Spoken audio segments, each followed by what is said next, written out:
week I've been talking NFL because obviously it's back. Obviously, look, we're a week away from today from starting NFL football. But if you know the woman to my right, you know that it's about football north of the border talk time. Because why? This is one of the not the highlight, I'd say the biggest highlight weekend in the CFL apart from Grey Cup Sunday, right? And by the way, guys, Sarah said to my right. So, Sarah, apart from that question, how are you doing today? I'm good. Thank you for having me again. No problem, no problem. But like I was saying earlier, though, would you agree that this is probably the biggest CFL weekend apart from the Grey Cup weekend? Definitely. People usually say that the CFL season doesn't start until Labor Day, as in like the games don't necessarily mean as much as they would starting Labor Day and moving forward. I personally don't agree with that, mainly because I just love the CFL any week. But for sure, I mean it's a big deal. There's big rivalries, right? That's I think why people love it so much is also because it's based in Canadian history. Is like these rivalries started during Labor Day weekend. That's just the thing too. And for three of the four games we have this weekend, it's all either provincial based or within like provincial borders where they're so close to where it's just not only do the teams not like each other, but the fans do not like each other. There's like I've been to both Argo Cat games this year, and you see signs on opposite ends where it's just chirp after chirp thrown back at each other. And before we go into the games, anything like that, I know for the game that you and I assume you'll be there Monday afternoon at Tim Hortons Field. 100%. Same with me. Thank you, Brandon. I just got my confirmation yesterday. I know that for Hamilton, regardless of their record, because this year hasn't been the best, they're coming off a big win. And I know, though, that they will be getting up to play this game Monday afternoon. Yeah, it's going to be a big one. I mean, yes, they came off a big win, a surprising one, to be honest. Nobody really Yeah. thought that that would happen in BC, especially as BC was pretty much had not lost at home this entire season. And they've also been, a top Grey Cup contender that we were talking about from the very beginning. So it's just funny how Hamilton, who the week prior lost to the Edmonton Elks, who didn't have a win, who were like, what, 0-9, where, beat the Ticats were beat by the Elks. The week later, they end up having a big win on their table. So it's going to be an interesting game. I mean, I'm going to be honest, the Argos are going off this year, and I feel like it'll likely be just Argos Nation out here, unfortunately, at Tim Hortons Field. But it's going to be a good game regardless. Like, there might be, some unexpected surprises. Yeah, exactly. That's exactly it. And like the Argonauts are forces here, but then Hamilton too. Like, look, they had the embarrassing loss against Edmonton, which I took the Elks that game because I just had a weird feeling going into it. I'm like, this feels like if the Elks were going to win a game, this was it. Now they've won two in a row, so we'll see what happens there. But from a Toronto perspective, and I feel like from a Hamilton perspective, see if Toronto wanting to continue their dominance, even though Friday it was not pretty against Calgary, but they got the job done. And you got a Hamilton team coming off a big win against the BC Lions team, like you said, not lost at home all year, looked incredible at home, shut out Edmonton twice, amongst other games. Even to, I believe one of the games they just absolutely dominated Calgary, and they've beaten Winnipeg in Winnipeg. But you now have I'm basically going full circle with this because Hamilton's wanting to prove something. Their fans want to shut up Toronto Argonaut fans. For as much like, look, I love that we both bleed double blue, but we know at the end of the day for Hamilton Tiger Cat fans, they want this win. They want to go basically and just shut up Toronto, especially too on the news today. Like I said, if you guys go with my Twitter, I'll have an article out soon that Chad Kelly locked up for 3 more years in Toronto as their quarterback. So there's so much ammo in this game for Hamilton to just want to come up and just leave the home fans happy because I remember in July they were leaving early. Yeah. I mean, of course, definitely Hamilton does want to win this one for multiple reasons. One, the rivalry game. Two, they haven't been doing as well as they have wanted, this year. Obviously, unfortunately, the injury of Bo Levi Mitchell really just kind of messed up the plans or messed up the momentum even. James Butler, one of the best. I will stand by that till forever and ever. Like, if there's one thing that Ticats have, it's James Butler. He's entertaining. He racks up yards. He scores. Like, he's just one of the best.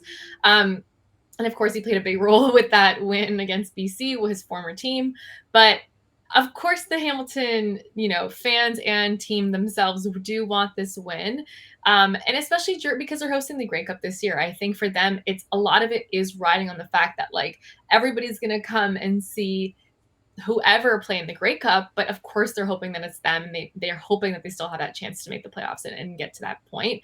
Chad Kelly, I mean, It's huge for the Argos, right? Like, Yeah. it's not just because, first of all, let me just say this. I've said this 100 times. This is a new era of the Argos, period. It started last year and carried into this year.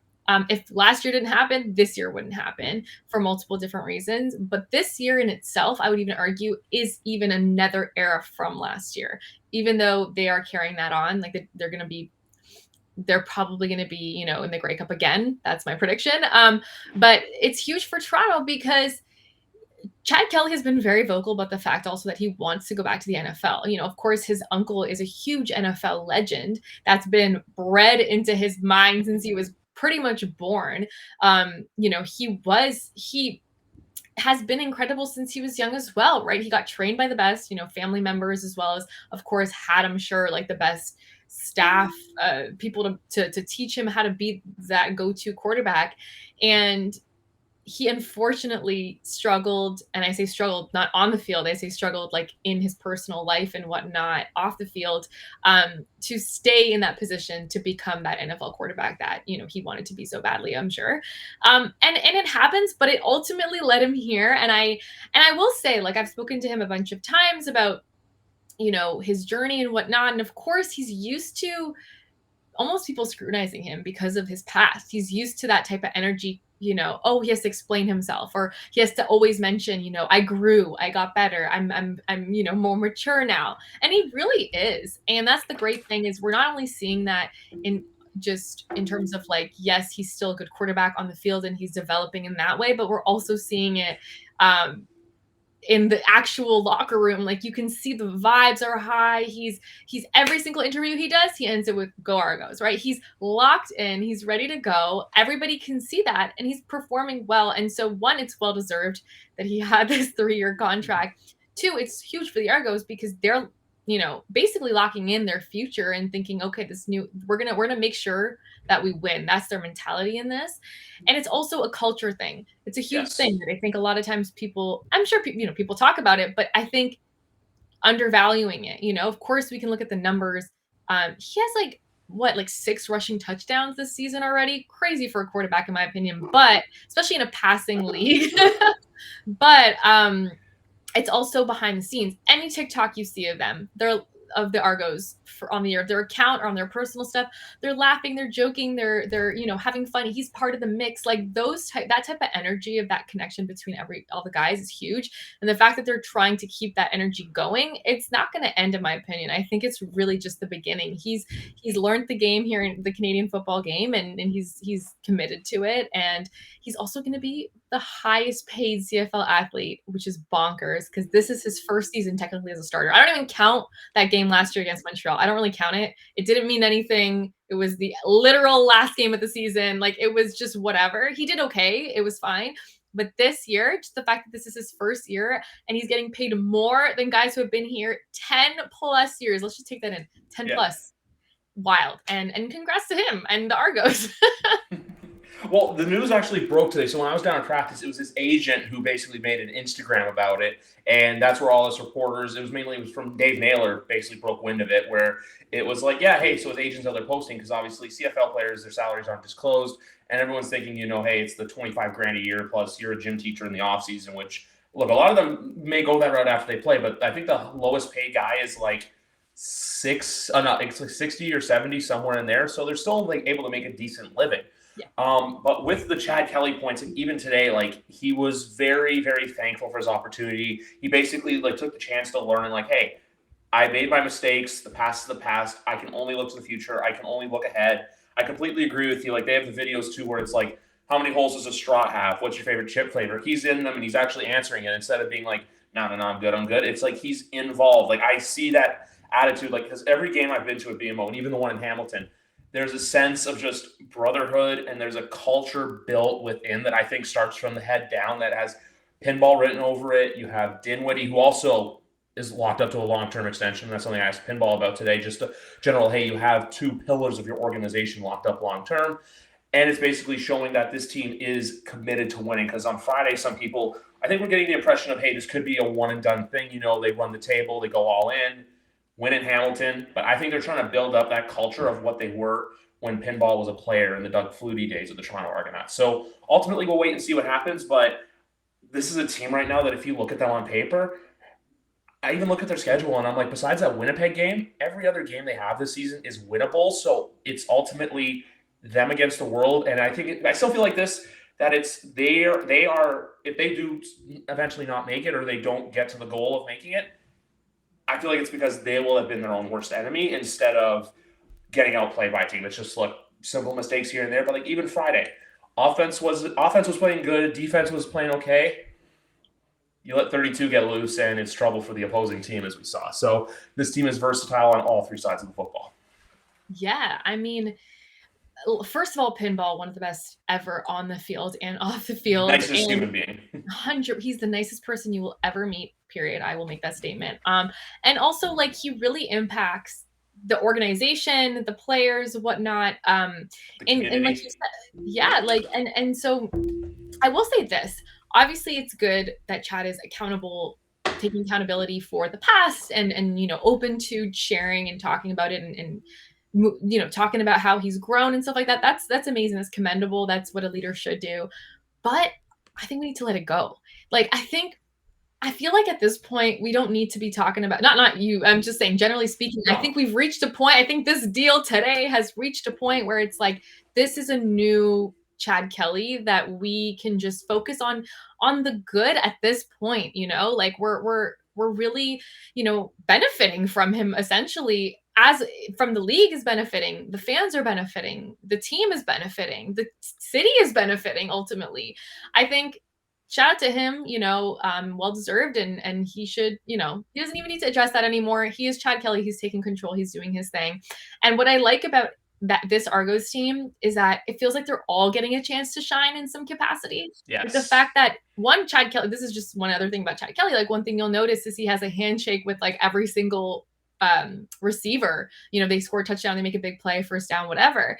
That, first of all, how do you remember all of that? Because I can, but also that's the mind of a quarterback, right? He's able to remember a million things and plays and whatnot in his mind.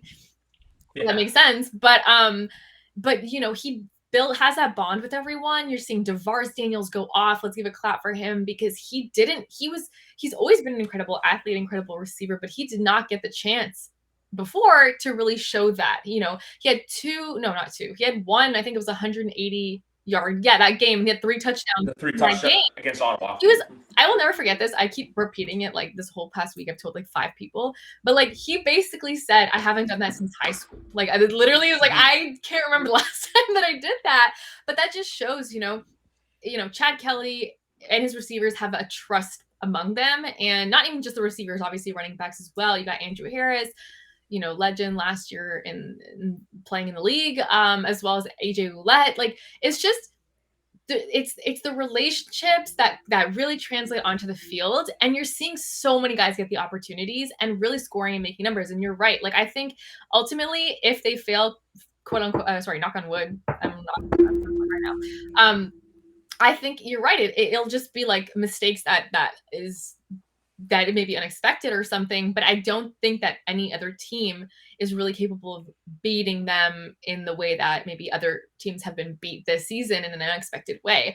I honestly love it too, because they are the defending champions and they're performing as such. I think people really were like, if you saw the power rankings in like preseason or first week or whatever, it was like, because they didn't play the first week, they were on a bye, whatever. They were like third, I guess. And here's the thing, I get it. I know why, right? Because last year we didn't even know what Chad Kelly was capable of. We had no idea. So people were like, I guess he's, going to be new, so maybe not as good.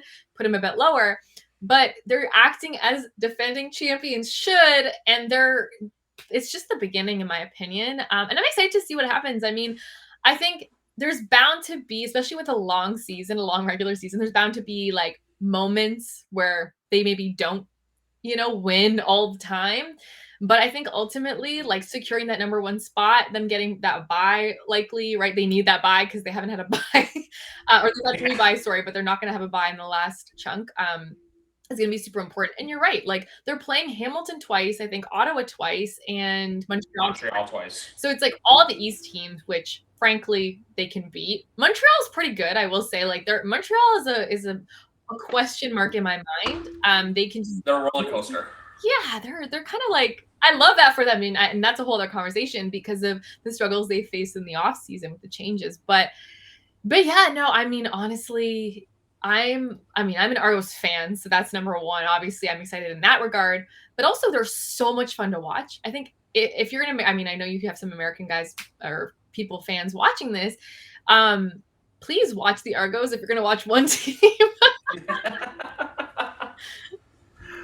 Oh, but even the trainer has a handshake with Tavares. It was actually that's just the thing too. Like even the coordination on that handshake's crazy. Like I was actually the one who asked him, saying, "Hey, you got 3 touchdowns. How does it feel?" I even remember too early in the season that game against BC, they were an underdog, and I was like, that just doesn't feel right. What they go out there and do, they shut them up. Robertson Daniel 3-pick performance, and even the player that even a guy like Cameron Dukes, he's the quarterback sneak specialist. Like he's in there getting to, I think he has 3 or 4 touchdowns on the year. So it's just a completed team effort that they take 1 week at a time, which is the best thing that they can do. Because a lot of people look ahead. A lot of people like always look to their next opponent. Meanwhile, with them, it's just, hey, 1 game at a time. And this team also had 6 weeks between games at BMO Field, which I think goes very unnoticed. But in that stretch, they lost, and it's like the whole season too. They lost the 1 game against Calgary. Besides that, this team's been basically they've been nonstop. Yeah. And even to your point about the play, like the no bye coming up, yeah, like it's something that they have to go through, and especially right now because they are injured. It looks like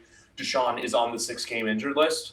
No one knows the full. Yeah, that was a horrible moment. Let me just say that. If you want to talk about good, sorry, I didn't mean to interrupt you, but if you want to talk about good people and good player, Deshaun Amos, number 1 on the list, best human being, best athlete. That's all I'll say. And I wish him the best recovery because that was a hard moment. I don't know. Did you watch it live?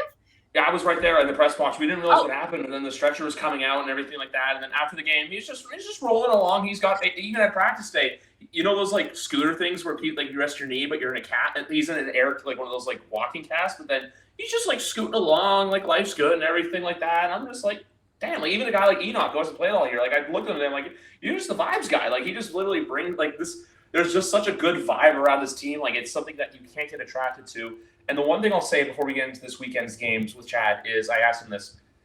Look, because for all the major Toronto sports teams, there's a player you can attach yourself to. Like, you know, Austin Matthews, there's Vlad Guerrero Jr., Insignia, Bernadeschi for the people who also share BMO Field, the Argos and Toronto FC, even like Pascal for the Raptors.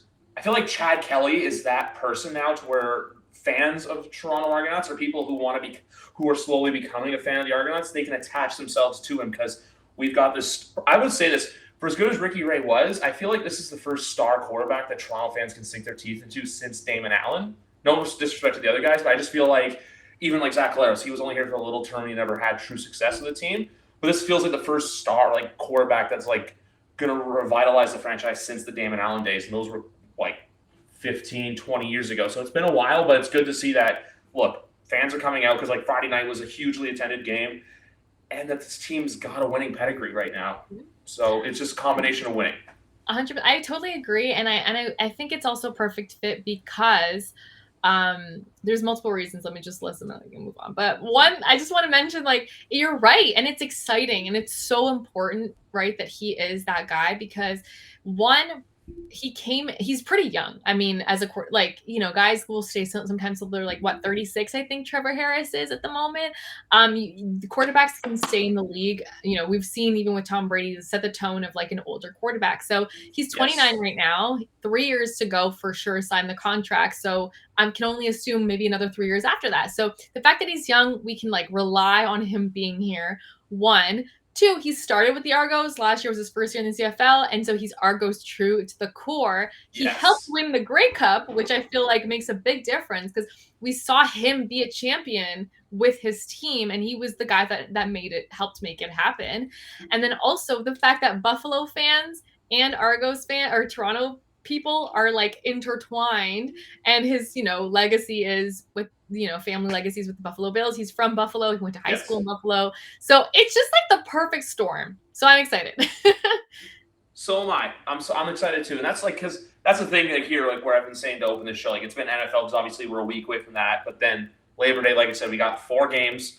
Saturday, it's weird though. No Friday night football, but this is the last week of Sunday or Monday football. For Thursday, I was like, "Where's my Thursday night game? There's no game tonight." No Thursday night football tonight. No, I feel like I kind of agree with the NFL doing this. So the NFL, the CFL doing this, where like, look, they understand they can't go against the NFL just because it's like, at the end of the day, they're the kings, and it's just kind of like, we'll do our thing. And with that being said, look, we have to wait till Saturday night, but this is a game that truly intrigues me in BC versus Montreal, because you have a BC team coming off a really bad loss to Hamilton, and we have a Montreal team who's sneakingly like right there with Toronto. They're only 2 games back. So with this game, like, I look at it, I like the Lions to win, but I like the Alouettes to keep it close. Like, I don't think this is going to be a blowout, especially too, because like, look, last week both teams got killed. Both teams just did not have good weeks.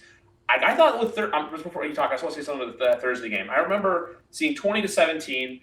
I write weekly betting columns for Crier Media, and I said, you know what? I think only Montreal is going to keep it close with Winnipeg. I wake up, I see 47-17, and I'm like, what the hell happened here? Like, it's just everything went off the walls in the second half. But with this being said, though, I still like, so BC is -3.5. I like that number, but like, I like it to be like Montreal to not go down without a fight, if that makes any sense. Yeah, I mean, I actually asked multiple people about this game. Everyone literally just pauses. It can go both ways, because it really can go both ways. Both these teams are pretty strong. I mean, obviously BC, if you would have asked me this question like 2 weeks ago, I'd been like, obviously BC, not because Montreal's bad, but because BC was dominating and they brought a different kind of energy. Their offense was crazy, you know? And now we're seeing that there might be some holes in that team, and not that they're a bad team whatsoever. It's just that like we just didn't expect them to have maybe certain losses and go through certain things. So now we're thinking, exactly. And like Montreal is pretty solid. And that's just when we're talking about Montreal and how they're surprising the season is their off season was bad. It was just stressful for everyone involved, as a fan, as an organization, for the players, etc. Because basically what they had done is they basically changed ownership within the offseason. It was an unexpected change. And at one point the CFL took over because they basically had no owner. So they, and they lost key players, they lost their quarterback. I remember this so well. I remember seeing like off-season news, like kind of near the end of the season last year, after like Grey Cup and everything, and people basically saying that Trevor Harris was a lock to just stay in Montreal. Like, okay, yeah, cool, like he'll probably stay. Like, why wouldn't he? A week or two later is when all that news dropped. Trevor Harris has gone to Saskatchewan. What? Like, it was just so many changes. Gino Lewis leaves, huge guy, on the offense that like basically was the face of their franchise, I would argue, right? Obviously VA as well was very important before he left to BC, but like big changes. Lots of also negative news saying like, that they weren't, it just was kind of all over the place. Yeah. All that to say is that equaled people underestimating them. And so right now, Cody Fajardo, who, for those who don't know, Trevor Harris was the quarterback. He's a veteran quarterback who played for Montreal last year. Cody Fajardo, also a veteran at this point, played for the Saskatchewan Roughriders. They basically switched places. It wasn't a trade, but it feels like a trade. And so Cody Fajardo stepped into Montreal, and people weren't happy with him. Like the fans weren't happy with him in Saskatchewan. So I guess like all of us were like, we don't really know what he's going to bring to the table in Montreal. Jason Moss, who's also who became the head coach in Montreal, so another change. It was a coaching change as well. Head coach for Montreal, used to work with Cody earlier in his career, like with Saskatchewan and earlier as well. And so basically people thought like it's just going to be a repeat. There's going to be failures, etc. They lost many people. They don't know what's going to happen. And turns out they were wrong, because Austin Mack comes into the picture, right? Great receiver that blew things up. I swear first few weeks had 100+ yards, like regularly. He was a regular 100+er. But that's the thing. So that's the picture that we have of Montreal now, is like they are almost like a dark horse, can dominate. And actually last year they were like that a little bit too. They made it quite far. But BC and Montreal, like Vernon Adams Jr., the quarterback for BC, he used to play Montreal last year. He left like mid-season. So that's like a revenge game. I don't know if it's a revenge or just wants to like come back home, so to speak, and like do his thing. But also they're both kind of fighting for second place a little bit there. Like I think Montreal's one win away from BC. Sorry, third place. For third place in the whole league. So there's that element as well. But yeah, it's so hard to tell what's going to happen. But I mean, Montreal has home field advantage, so I don't know. They do. Like I'm looking at the standings right now. Like Montreal's at 6-4, and BC's at 7-4. So it's also keeping ahead with first place because obviously you have 9-2 and 8-1 that are first place in each division, if you will. But like when I said the roller coaster thing with Montreal earlier, it's because like how early on in the season, like look, they'd have a game where they're good, and then they have a game where they're like iffy. It's like even Toronto, they were the first team that truly tested Toronto early on in that week 6 game when Toronto basically had a very similar performance to what they did against Calgary. I know too, this is a team like with new ownership. They want a Grey Cup, but it's just like okay, you're gonna have to either build yourself a new stadium, which I don't know where in Montreal you do that because you know they're not going to hold it at Molson Stadium just because it's too small of a stadium to host the Grey Cup. Or you go to Olympic, but Olympic needs a lot of work, so it's like a rock and a hard place. But this is an organization, like when you look at it, after this, like the next 3 games are 3 true prove-it games, with obviously 1 being in Toronto and then 2 at home. So if you can get out of this stretch, like say they get lucky and hand Toronto a loss, or if they overcome the odds and beat BC, basically it's just, look, fortune's in your favor. It's like all the luck is in your favor going forward. It's like how I said earlier with Toronto. Whoever loses this game, it doesn't feel like it could be a bit of a morale buster in the sense of like what direction you go to, or maybe a game late, like in a month from now, like around Thanksgiving, that wasn't must win, that now, hey, you kind of got to win because look, Hamilton, is only 2 games back. And then with out west, Saskatchewan and then Calgary and Edmonton, they're all kind of wild cards at the moment. Like they've shown flashes where they're not good, but then like with Calgary, we'll get into them later, like Calgary's got some guys on their team that can play. Like they've just had such bad luck this year as well. So there's still a lot to prove in these last few weeks of the season that a win this Saturday for either team could really change the organization on how your season's going to go.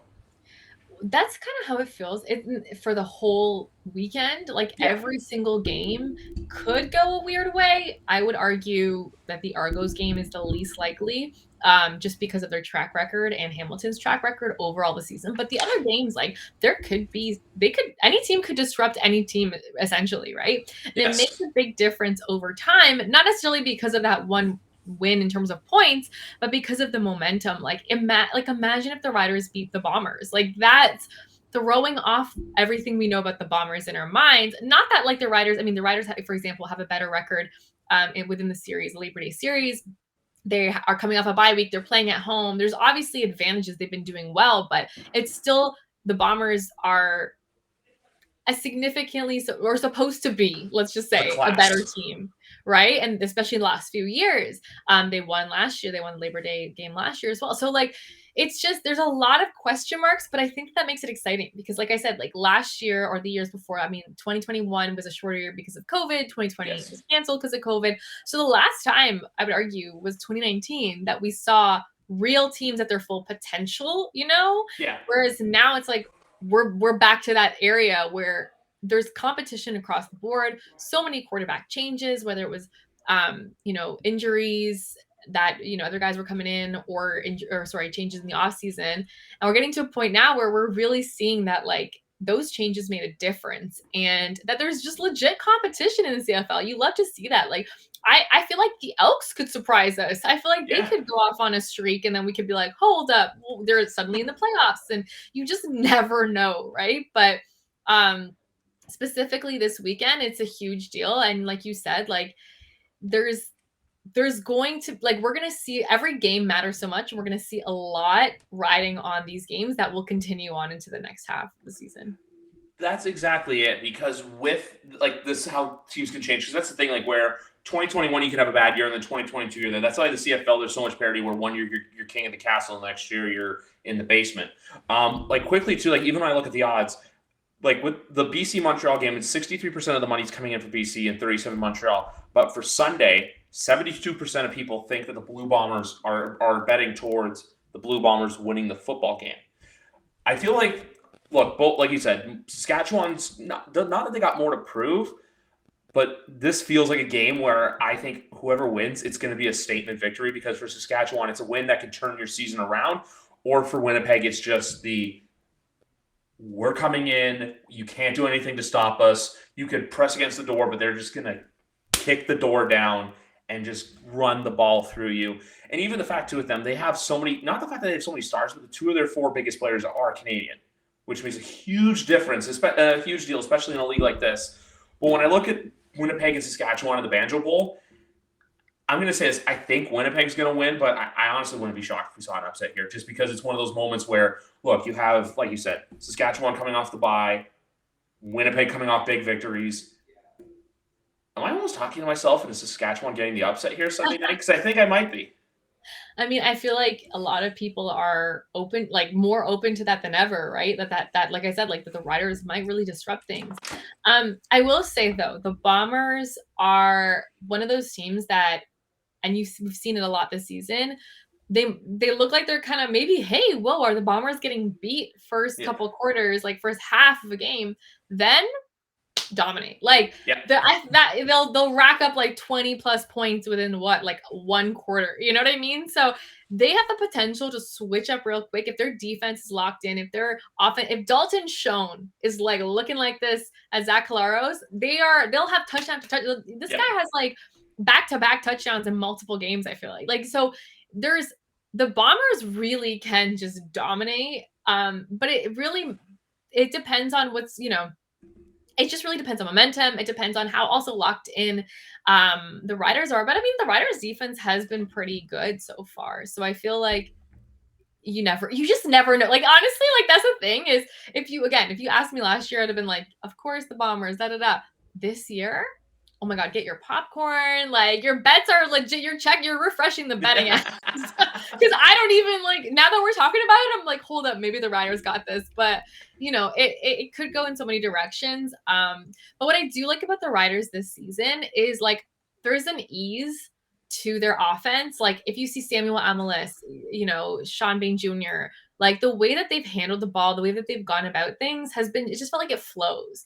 And I think if they're able to continue that, if they're able to just kind of like go with the flow and let the chemistry with Dolagala just continue, I think that they can really like surprise us and keep scoring like just crazy touchdowns. I also feel like too, Jason Dickinson's kind of also slowing it down to where it makes it easier for the players to execute the offense.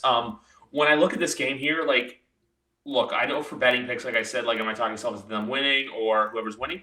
I will say this right now. I think this is a low-scoring game. I think this is a defensive battle. The under is at 47.5 right now. So when I look at that, I'm just like, I can easily see a game where, look, there could be fireworks for all we know, but I feel like this is a game that's just, it's going to be won by defense more than offense because, like you're saying, if the Saskatchewan defense comes to play, it's going to be a long day for the Bombers, but at the same time, too, for all we know, the Bombers can go out there and put up 40. I just see the fact, though, that they put up 40 last week. I just can't see them doing it in back-to-back weeks because we'll get into them in a second, but we talked to them before. If there's only one team I trust to put up 30 in consecutive games for reasons because they've done it all year in every game but one.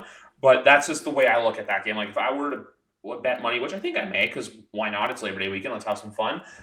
I like that under of 47.5 and for this to be a defensive football game.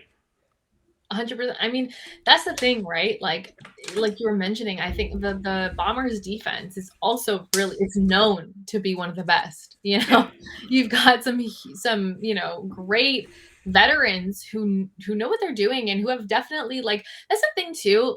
The Riders versus Bombers rivalry is massive, right? Yes. Like, of course, Toronto versus Hamilton is, but when you compare East versus West in the CFL, like the West, it's the fandom is different, the stakes are higher. So with that comes the passion's higher.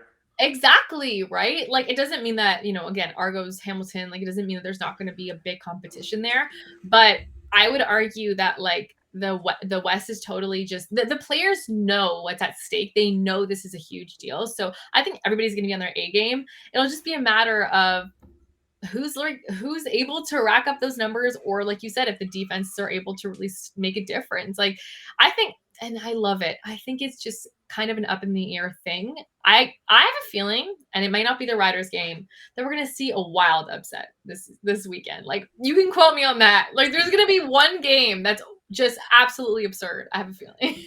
Yeah, it wouldn't shock me just because it's that time of the year where you just like you see that, like how you said earlier, the season doesn't begin till now. I agree with that in a sense, kind of like because people say this is the NFL season where NFL doesn't really start for a lot of teams until Thanksgiving when you truly know who are the teams that have a chance to win it all. With the CFL, I feel like this is a chance for teams that, hey, if you had a bad first half, one win on Labor Day weekend can turn your entire fortunes around. I agree with you. I think we're going to see one game where there's a goofy team that everything clicked right for them that day and they managed to find a way to win, whether that be Montreal, whether that be Saskatchewan, whether that be Hamilton or Edmonton.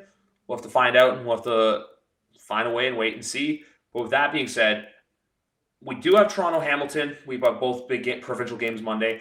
I only say the passion's higher out west because for them, I know the Winnipeg they have the Jets, but for Saskatchewan and Winnipeg, they're ingrained in this football. Like for them, this football for them is bigger than what the NFL is for a lot of Ontario people, for what it is for a lot of people probably in BC too and other places where the CFL, not that it's viewed like I know it's big in Hamilton, but for out there, it's like it's life for them. Like they basically live and breathe with the Bombers. They live and breathe with the Riders. It's a reason why there's 30,000 people going to these stadiums on a random Thursday night in the middle of August. So it's ingrained in them. It's in the fabric and it's in the passion. But we're gonna see passion at Tim Hortons Field Monday. I know the parking lot's open at 6:30 in the morning. I think I saw it was where people are gonna be tailgating all day. We're gonna have to get there early. If I don't, I'm ready to pay $30 to park in someone's driveway or in that random plaza where there's the Freshco right next to the church. So we'll have to wait. We'll have to wait and see for that. But Toronto versus Hamilton, and the only thing I'll say here is, I think unlike the Sunday game, give me fireworks because why? It's the Toronto Argonauts and they know how to put up points. But the only thing I will say with that is though, if this game is a shootout, I don't like Hamilton because I know when it's a shootout game, Hamilton just doesn't have, I think, the offensive firepower to keep up with the other team. Kind of like how we saw that the two games with Toronto this year already. We saw that against Montreal and especially that weird weather game against Edmonton, excuse me, which you were at. Yeah. I mean, I definitely respect this Hamilton Tiger Cats organization team. I just think that the Argos, the way that they've been going all season, I think there's no way that they're gonna this is the game they're gonna be a little annoying. You know what I mean? Yeah. I mean, does that make sense? They want to show off in this game. They want to go off. And when you bring that type of energy, they're already dominating, so they're already confident. When they're bringing that kind of energy to Tim Hortons Field on Labor Day weekend, it's just dangerous for the Hamilton Tiger Cats. It's not to say that the Tiger Cats can't, rack up some numbers and do their thing. I just think ultimately the Argos are going to be in a different zone. And I don't just mean this with the Ticats. I mean this across the board in the whole league. Like no matter who this team was, they have that energy. But obviously the rivalry does bring that out a little bit more. So yeah, I mean, I think it's going to be Argos. I think maybe the Ticats will have that excitement a little early on, but I have a feeling that once the Argos get going, it's just going to be a wrap. It's gonna be curtains because I remember after Calgary, I asked about this. I said, "Hey, how do you take this momentum into Hamilton?" And they're basically saying that look, we know that they're going to be up for this game. We know everyone knows that this is a game Hamilton's going to be getting up for. But I like Toronto to go out there and show off because look, we've seen it all year. Plus, two, they know that this for them could be a statement game. I feel like I say that in the sense of last week they didn't play the best. You go into a team, look, because Hamilton's on a high right now. They got a win. They got a convincing win in BC when no one saw that coming. I even thought BC was going to go out there and kill them, to be honest with you. I thought it was going to be like a 20 point. Like when I said this, I was like Lions and Tigers, but the Lions are going to maul the Tigers, flip the animals around, and it was the opposite way. But yeah, I just this could be the weird game though. That's Hamilton just shows up, and because they know that if they win on Monday night, that place is going to be loud. 100%. But I'll say this too: the Argos have a secret weapon on their side when it comes to loud because at practice today, the Snowbirds were going, so they're going to be ready. They know what to. I feel like they know what to expect, and you're catching a Hamilton team that's a little bit on their high horse right now. So they're either going to stay on that horse or they're going to get knocked off. We're just going to have to wait until Monday afternoon at 3:30 to find out which direction it goes in.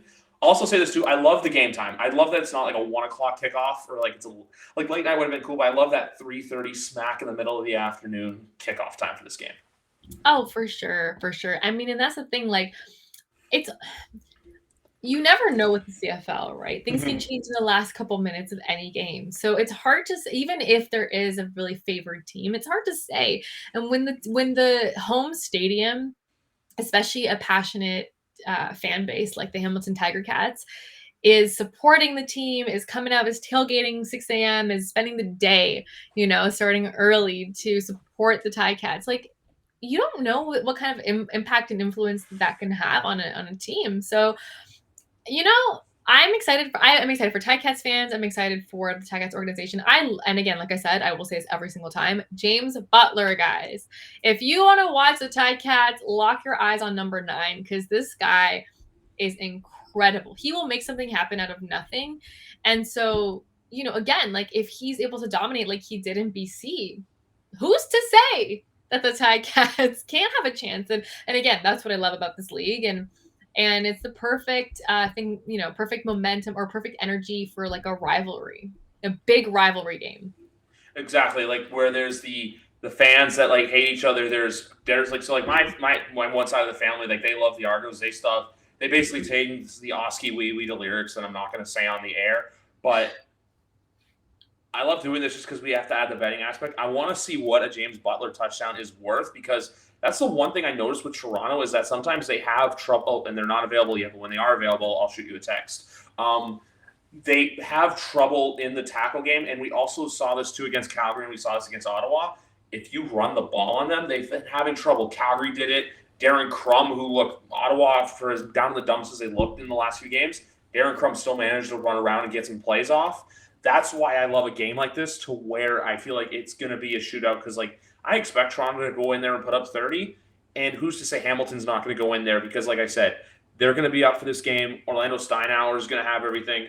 Plus, two, Scott Milanovich, I know he hasn't been with Toronto for a long time, but he has a history in Toronto, so he may know, like, what's up, or even if you watch games against, like, the 2 Calgary games or the Ottawa game, it kind of made the blueprint on, hey, how can you stop the Argos? Because like I was saying earlier, penalties have been the other one too, because penalties have really put Toronto in some trouble in the recent games. But then too, if one unit's not working, the other unit picks it up. Or like I said too, you always have that ace in the hole named Javon Leake.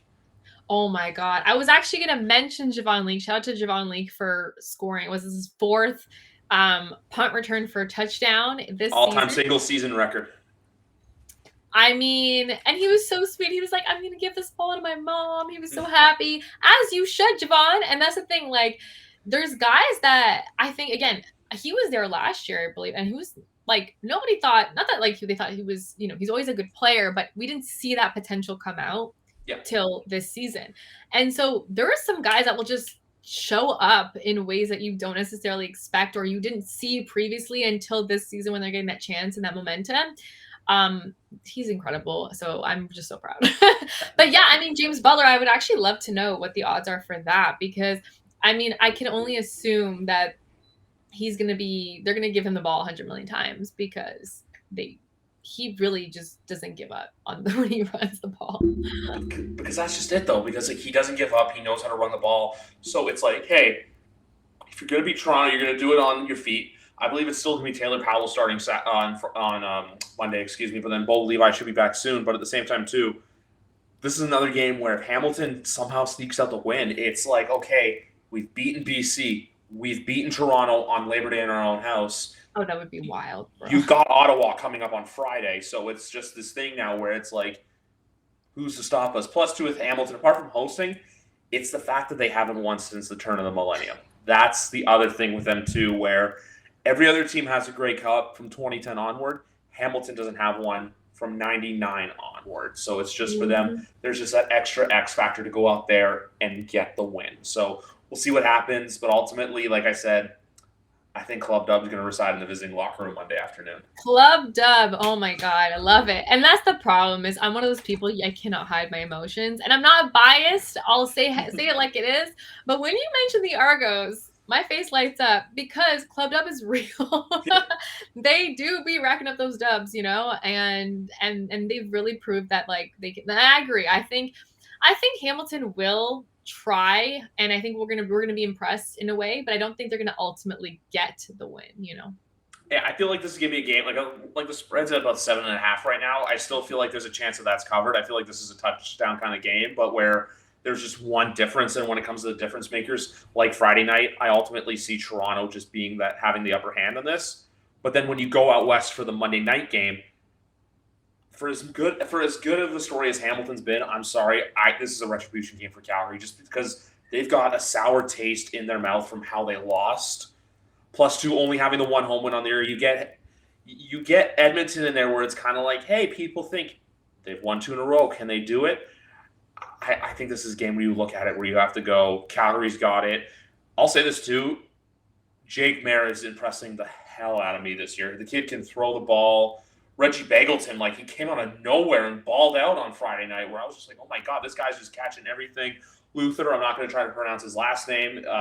Same thing too, he had a touchdown. But that's the thing with Calgary, where I'm like, you give them an inch, you give them a mile, because we saw there was the one penalty on the they were going for a field goal, got the first down, next play, boom, touchdown. So that's where I feel like Dave Dickinson can go in there and know how to control the pace of the game overall. And like I said, too, for Calgary, it's just been a bad luck year. So this right here is a game, Edmonton-Calgary, where I feel like you win this game. Sure, it's 2-9 against 3-8. Going to 4-8 sounds a lot better than going to 3-9, because if you can get that fourth win this weekend, it's like kind of the same thing with Hamilton, if they win, where it's like whoever wins this game, it's that who's stopping you. But like I said, for the fact that Calgary almost beat Toronto again, and they're going in and they're at home, I'm just like, I got to say that the Stampeders will just stampede on Monday night. I'm going to go against you. I'm so sorry. I know. I think this Edmonton Elks team, this version of them. I like Trey Ford. I'll say that. I really like Trey Ford. I love Trey Ford. And he's a great person. He's a Canadian quarterback to the core, played in U Sports, Waterloo. But here's the thing. When you've been at rock bottom, when you as a team, as an organization, have been at rock bottom, and by rock bottom, if people don't know, the Edmonton Elks had a 22-game home losing streak, which was the highest in history in North America ever. They literally made history this year. Crazy.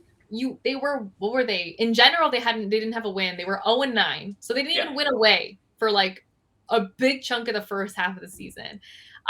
Lost their president, and I believe he was the general manager, general manager. Victor Cui. So Victor Cui had come into Edmonton, I believe, last year, right before last year. He's very like innovative in terms of social media and promotion and marketing and whatnot. He did amazing. He's a great guy, but they parted ways right like after I think the 22nd home loss, or was it the home loss or the 20th? I don't know, but right before this past couple of weeks, before the Edmonton game, where not before the Edmonton game, before the home win.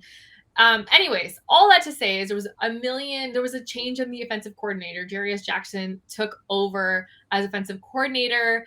Stephen McAdoo was there before. He's doing some other stuff with the Elks right now. But all that to say, there's been crazy changes at quarterback. We started with Taylor Cornelius, who got paid a lot of money to be the starter and to be that guy for Edmonton. He was not that great. I'm so sorry, Taylor. Replaced him with Jared Dagey. He was okay for one. He was a couple games. He did okay, but nothing to put our whole teams back on. People were saying, Trey Ford, please get him in. Finally, they do. And look at them now. Oh, my goodness. I can't even talk about it. Trey Ford can run the ball like crazy. This guy just like James Butler, he doesn't give up. He will run, go through anybody. He's really fast. Scores touchdowns himself. Also passing the ball, doing incredible. Like, he's just really shaking things up to the point where I honestly think that this Edmonton Elks team is a totally different team the second half of the season. Obviously, Gino Lewis injured as well for a while. It was really unfortunate. He's back. He scored a touchdown in the last game, which was their finally they won at home, which was this week that just passed. And he helped with that as well. I think that's only going to continue. We have veterans like Manny Arsenault as well on offense. Stephen Dunbar Jr., I think not this game that just passed, but the one before, went off when he was in Hamilton. He used to play for Hamilton, so he went off at his former home.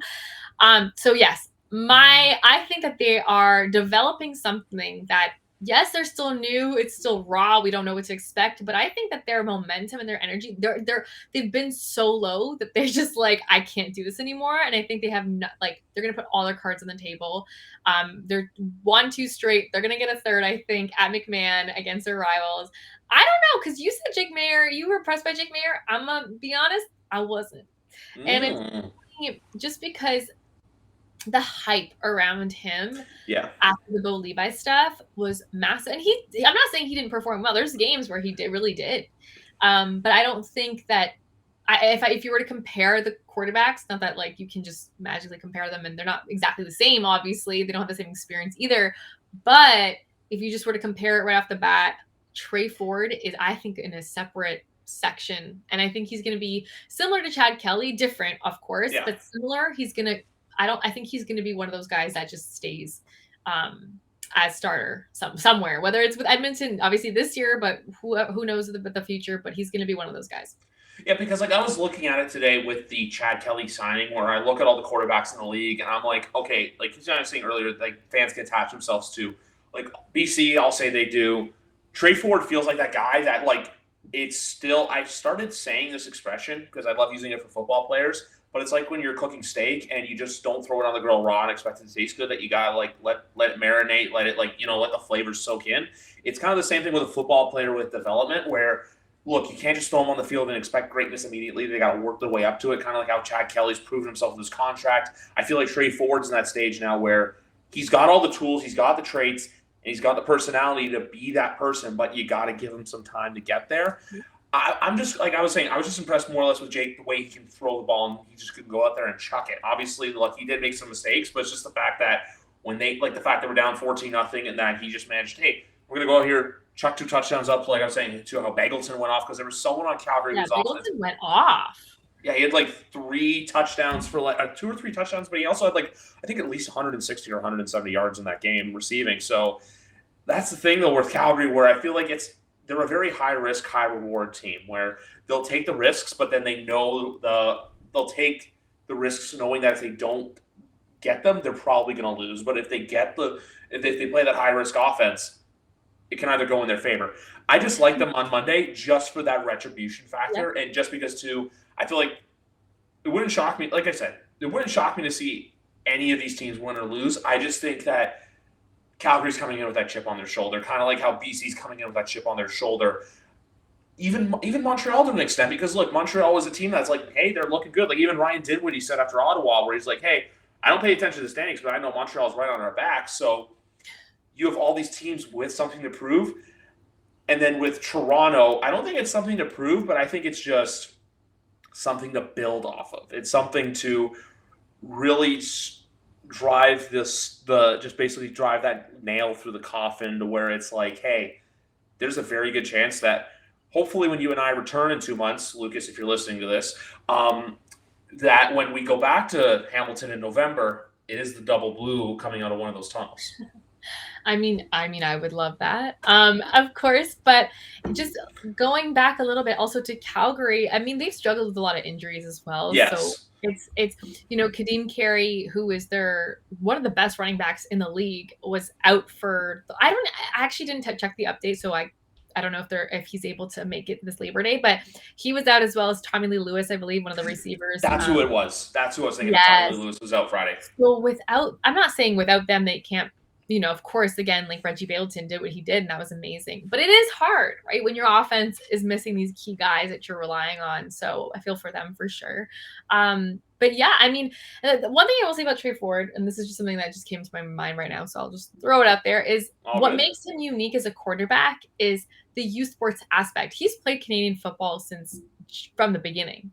I think that that's an advantage that I think a lot of times when CFL, like, we're used to American quarterbacks, and for good reason. They're incredible. Yes. In the States, they are developed in a way that in schools here, we don't, we focus on hockey maybe more than we do on football from like a young age.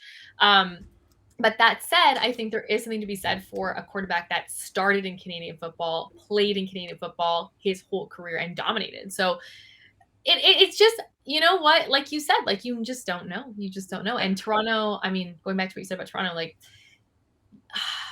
I said, I can't hide my bias. I'm not even biased in a way that I'll say something just because it's Toronto, but I'm just really excited for that team. And I really think that ultimately it'll be Bombers in Toronto again in the Grey Cup. So I still feel like that too, but like even going to the point of where I can see a chance where Hamilton's going to want to come out and they're going to want to come out hard is because there's probably all that talk for them where it's like, do you really want Toronto coming back to this building at all this year? Obviously, it's Hamilton's home, but for Hamilton, it's more or less go knock the king off their pedestal. Like, I want to say this right now, and for all of the isms that you and I have thrown out, I feel like this is the perfect podcast title. But I say it for football, where it's any given Sunday.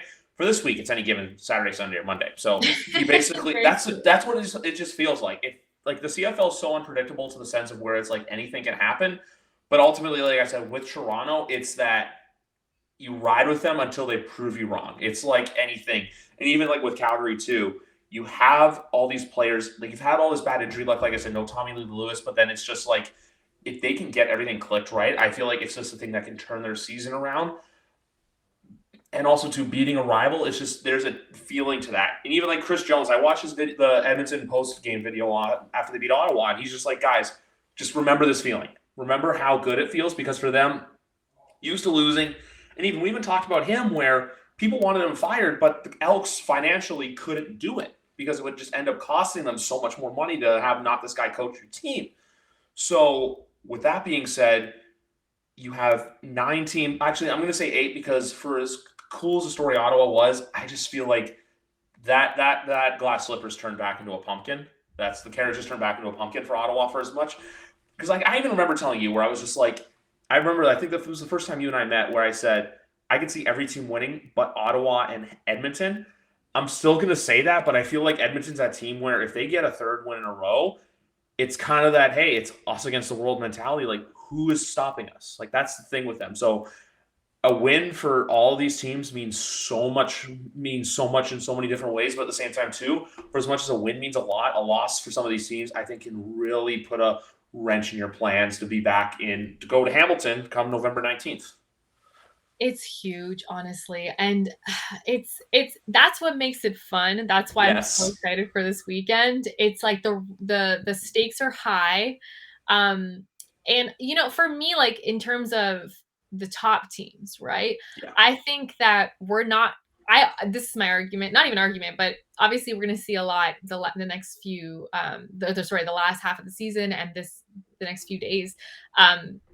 We're going to see a lot about how these teams perform, and we're going to make judgments and assess based off of that.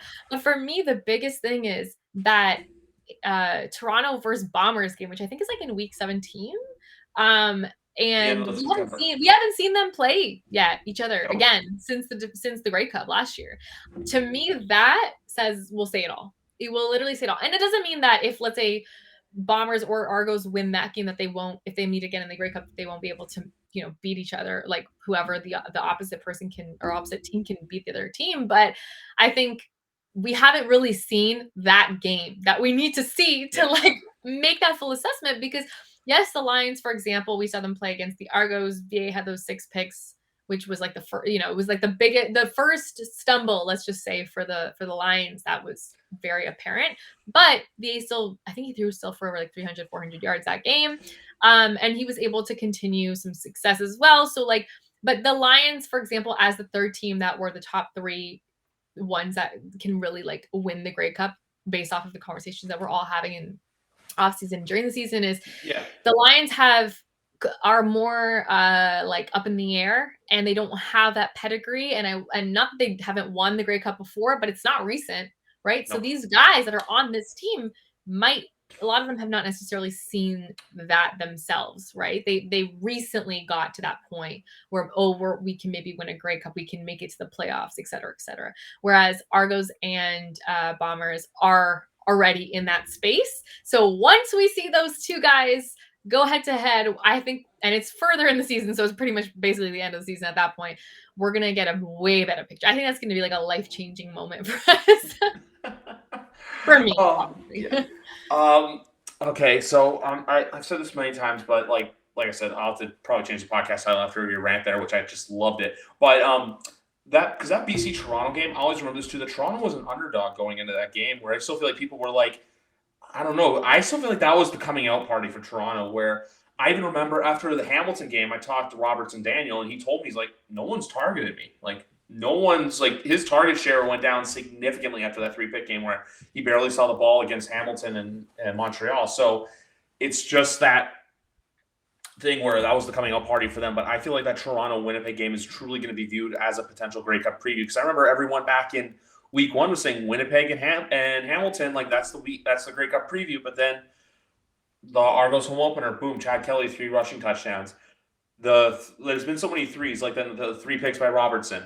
You know, the DeVaris Daniels 3 touchdown game. You had then last Friday where there's just a share of the ball going around to every single player, and even to guy like Curley who's getting in there making plays. You have Dejon Brissett making plays. You have Cam Phillips making plays. Even on the defensive side of the ball, you have the guy who I feel like there's always a toothpick near his mouth, and Winston McManus, He can go McManus. Oh same. That's why I asked him one time. I was just like, "Do you ever not have a toothpick near you? Like even during practice too, when he's not doing something, he always has it in his mouth." It's so, just like, yeah. That's just it. So there's just this league has so much potential, and there's just like I feel like we're waiting for that powder keg to explode of who's gonna be there in October. I say October just because that's when the playoff picture starts to assemble. Like I feel like at the point I would have to say right now, you probably have 4 spots locked up. I'd say unless their seasons go off the rails, I would say BC, Winnipeg, Montreal, and Toronto. Those are the 4 teams that you have. And then you right now have, I'll still throw Ottawa in there because, like, look, for all I know, I'm saying where I said the thing about the pumpkin earlier, they still have a chance to turn their season around, especially, too, when you're coming off a bye and you have Hamilton coming in off a short week. So we'll see what happens there. But it's like I'm saying before, it's just this weekend. It just feels like for teams that it's just a different meaning for, hey, what it's basically, are you going to get on the direction where you're going to keep going full speed on the highway, or are you going to just take the exit ramp and call it a season? So that's ultimately what I think is the path of where both teams in Toronto and Hamilton, and where all 9 of these teams are still have somewhere to go. 100%. I mean, like I'm just going to be consuming every single piece of information that I can in the last half of the season because, like you said, you never know. Like you just don't know where it's going to go. And that makes it fun, right? For people who are first timers watching the CFL or are betting on the CFL. But it's true. You're right. Like everything you said, agreed. That's just it. That's just it. But you know what? I know we've done this before. Last time, like, look, there was the echo problem, so it wasn't what it was. This time, it seems like there's perfect audio, so there's nothing wrong with there. I know this is also funny because, guys, Sarah's the first ever person that I've met in person from the football side of things that came on here. So asking someone in person, pretty cool thing to do. But anyway, I'm going to see you on Monday. Guys, enjoy this weekend of football, whether you're watching college, whether you're gearing up for the NFL or your fantasy drafts like I am. And like, look, too, if you want to watch some professional football, the CFL is there on CBS Sports Network. If you're in the States or if you're in Canada, you know where to find it on that 3-letter network we love and know as TSN. But anyway, guys, that's going to wrap it up here for episode 243 of YWC Football Talk. Enjoy your Labor Day weekend and enjoy all 4 of these CFL games.